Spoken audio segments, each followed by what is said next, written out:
ठोस शवाहिद की बुनियाद पर गिरफ्तारी के लिए छापा मारा गया था, नैब ने यह कहा। फिर नैब ने कहा कि हमजा शहबाज के गार्ड्स ने गुंडागर्दी की और एहलकारों के कपड़े फाड़े और जान से मारने की धमकियां दी।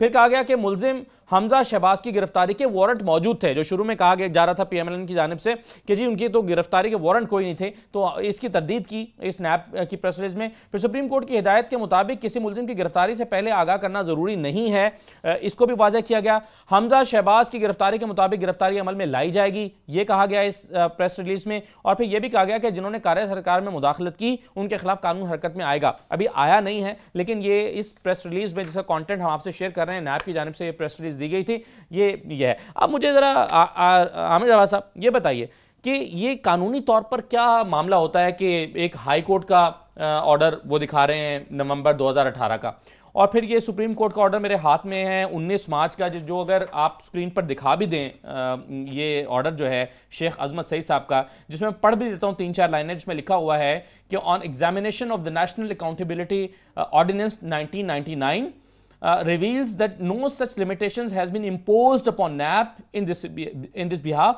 and needless to say, if sufficient material has been gathered to connect a person to the commission of an offence, obviously NAP can arrest such a person.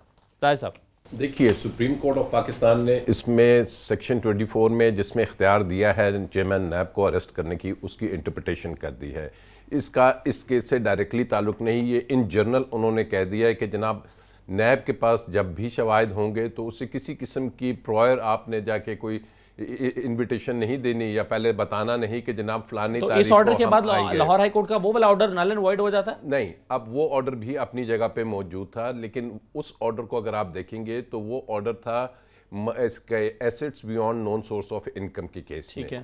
आज जो इनको अरेस्ट करने के लिए गए हैं वो मनी लॉन्ड्रिंग के केस में। ये जो 2 अरेस्ट हुए हैं साहिबान, इन्होंने दौरान तफ्तीश जब इंकशाफात किए होंगे तो उसको बेस बनाते हुए ये उसके में कवर नहीं होता लाहौर हाई कोर्ट। आपके ख्याल में फिर हमजा शहबाज ने और पीएमएलएन ने अपने तौर पर इंटरप्रिटेशन कर दी? देखिए, उन्होंने ना सिर्फ इंटरप्रिटेशन की, उन्होंने एक काम, देखिए वो लीडर ऑफ अपोजिशन है, इतनी बड़ी जमात के वो हेड हैं, तो उन्हें कानून किसी किस्म की इजाज़त नहीं देता, दुनिया का कोई कानून ये इजाज़त नहीं देता कि कब जब कोई इन्वेस्टिगेटिंग एजेंसीज, कोई अथॉरिटी आपके अरेस्ट करने आई है, कोई उसके पास अरेस्ट वारंट्स हैं, उनको उसने एग्जीक्यूट करना है, चाहे वो दुरुस्त हैं या नहीं।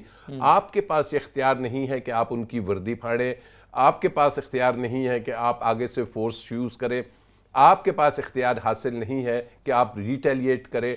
आपने अरेस्ट देना है, आपके पास रेमेडी मौजूद है। अगर आप समझते हैं कि हाई कोर्ट ने रिस्ट्रेन किया हुआ था तो आप उसी हाई कोर्ट में जाके चेयरमैन नैब के खिलाफ कॉन्टेम्प्ट ऑफ कोर्ट का केस कर दें कि जनाब ये तौहीन अदालत कर रही है, अदालत ने हमें रोका हुआ है अरेस्ट से और आप कर रहे हैं, तो ये प्रॉपर कोर्स था। लेकिन अगर जैसे आपने कहा कि इनके वाकई कार्य सरकार में मुदाखलत में, जहां तक मुझे इंफॉर्मेशन है FIR ऑलरेडी कट चुकी है, जिसमें शहबाज शरीफ साहब और हमजा नॉमिनेटेड हैं कि और मुख्तलिफ कुछ लोग हैं कि जनाब इन्होंने कार्य सरकार में।